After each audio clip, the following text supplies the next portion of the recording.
अस्सलामुअलैकुम students, I hope आप सब लोग ठीक होंगे, खैरियत से होंगे। आज का हमारा टॉपिक है केमिकल बॉन्ड। केमिकल बॉन्ड क्या है? Atoms of the elements except noble gases can not exist independently. Elements के जो एटम्स हैं, नोबल गैसेस के अलावा बाकी जितने भी एलिमेंट्स हैं उनके एटम्स इंडिपेंडेंटली एग्जिस्ट करते हैं, पाए जाते हैं। They unite to form molecules और फॉर्मूला यूनिट्स। वो मिलके क्या बनाते हैं? इकट्ठे होते हैं और क्या बनाते हैं? मॉलिक्यूल्स या फिर फॉर्मूला यूनिट्स बनाते हैं।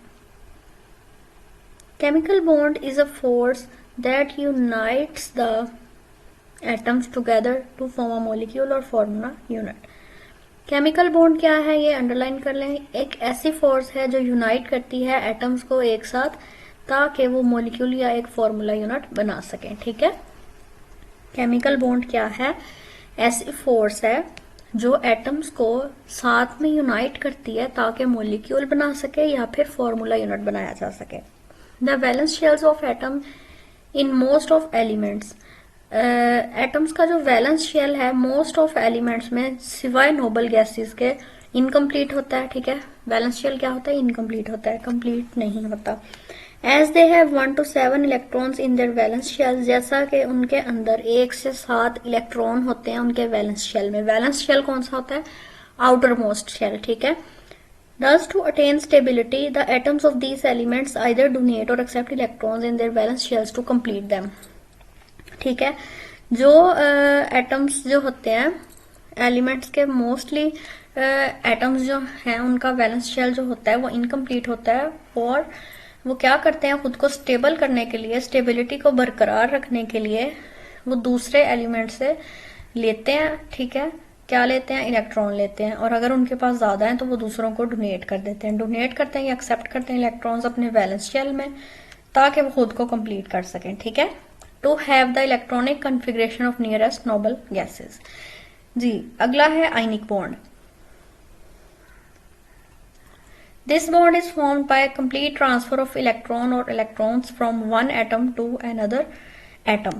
ठीक है, ऐसी बॉन्ड कब बनती है? ये बॉन्ड तब बनती है जब कंप्लीट ट्रांसफर होता है एक इलेक्ट्रॉन का या 2 इलेक्ट्रॉन्स। ठीक है, एक या एक से ज्यादा इलेक्ट्रॉन्स का जो कंप्लीट ट्रांसफर है एक एटम से दूसरे एटम की तरफ, वो होता है जी आयनिक बॉन्ड। ठीक है, उसके नतीजे में जो बॉन्ड बनता है उसको कहते हैं आयनिक बॉन्ड। ठीक है, in doing so the atom which loses the electrons. ठीक है, जब ऐसा हो रहा होता है तो ऐसा एटम जिसने एटम को इलेक्ट्रॉन को लूज किया, जिसने अपना इलेक्ट्रॉन दूसरे को दिया है, वो क्या होगा? उसके ऊपर पॉजिटिव चार्ज आ जाएगा। ठीक है, और उसको हम कहेंगे कि ये कैटाइन है। ठीक है, and the atom which gains electron, वो नेगेटिवली चार्ज हो जाएगा। ठीक है, जिसके पास आएगा उसके ऊपर नेगेटिव चार्ज आ जाएगा, नेगेटिवली चार्ज हो जाएगा और उसको एनाइन बोलेंगे।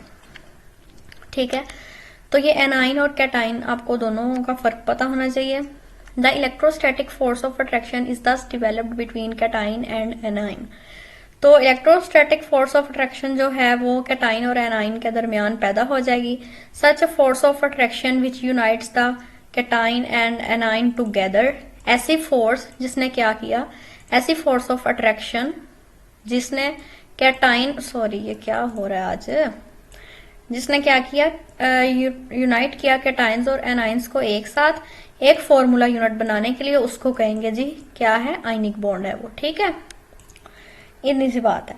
The atoms of metals have 1 to 3 electrons in their valence shells. ठीक है, मेटल्स के जो एटम्स होते हैं उनके वैलेंस शेल में 1 से 3 इलेक्ट्रॉन्स पाए जाते हैं। ठीक है, in order to attain stability, अपनी स्टेबिलिटी को, स्टेबल होने के लिए या स्टेबिलिटी को अपनाने के लिए, they lose their electrons from valence shell. वो क्या करते हैं? अपने वैलेंस शेल में से इलेक्ट्रॉन लूज कर देते हैं, दे देते हैं।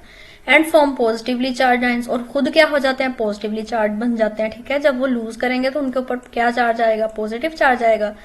The atoms of non metals have 5 to 7 electrons in their valence shell. अब नॉन मेटल्स जो हैं उनके वैलेंस शेल में कितने इलेक्ट्रॉन्स होंगे? 5 से 7। ठीक है, in order to attain stability, वो क्या करेंगे? स्टेबिलिटी पाने के लिए दे गेन इलेक्ट्रॉन्स, वो इलेक्ट्रॉन्स लेंगे इन वैलेंस शेल में एंड फॉर्म नेगेटिवली चार्ज, और नेगेटिवली चार्ज बन जाएंगे। ठीक हो गया।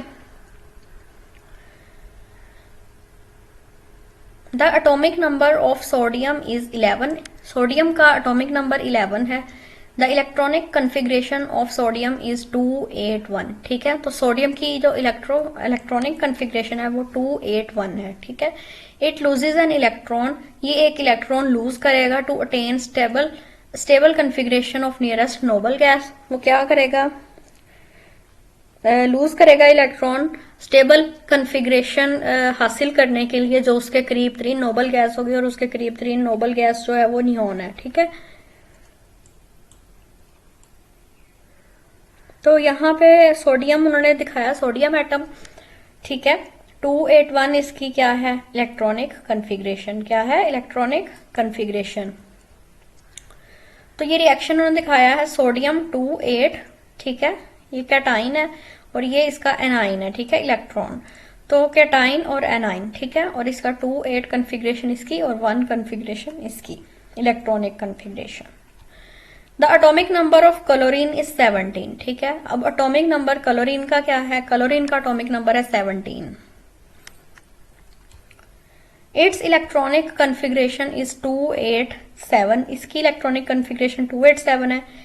It accepts an electron from sodium atom, ये सोडियम एटम से एक इलेक्ट्रॉन लेता है to form negatively charge chloride ion, और क्या बन जाता है, क्लोराइड नेगेटिव चार्ज हो जाता है। ठीक है, thus it attains the stable configuration of nearest noble gas argon, और ये अपने करीब 3 नोबल गैस की इलेक्ट्रॉनिक कन्फिग्रेशन ले लेता है, स्टेबल कन्फिग्रेशन, जो कि आर्गन है। ठीक है, क्लोरीन के पास इलेक्ट्रॉनिक कन्फिग्रेशन है 287। ठीक है, एक इलेक्ट्रॉन इसने क्या किया, लिया है। ठीक है, किससे लिया, सोडियम से लिया है। तो यहाँ पे आपने देखा था सोडियम ने क्या किया था, एक इलेक्ट्रॉन दिया था और वो खुद क्या हो गया था, पॉजिटिवली चार्ज हो गया था। ठीक है, और यहाँ पे फिर वो इलेक्ट्रॉन जो है वो लेगा, यहाँ पे वो क्या हो जाएगा, नेगेटिवली चार्ज हो जाएगा, और यहाँ पे एक इंक्रीज हो जाएगी कन्फिग्रेशन में एक इलेक्ट्रॉन, क्योंकि उसने बाहर से लिया है। 287 था तो 288 आ जाएगा। ठीक है, नेक्स्ट ये एग्जांपल्स भी इसी तरह से हैं। सारा उन्होंने फॉर्मेशन बताई है कि सोडियम और क्लोराइड में कैसे फॉर्मेशन होती है। Na पॉजिटिव था, ठीक है, Cl नेगेटिव था, तो NaCl बन गया। सोडियम और क्लोराइड मिलके एक कैटाइन था, ये एनाइन था। ठीक है, सोडियम ने क्लोरीन को दिया तो ये क्या बन गया, NaCl बन गया, और ये फॉर्मूला यूनिट बन गया। इसी तरह मैग्नीशियम है। ठीक है, मैग्नीशियम के पास मैग्नीशियम जो है इसने क्या किया, इसने 2 इलेक्ट्रॉन दे दिए।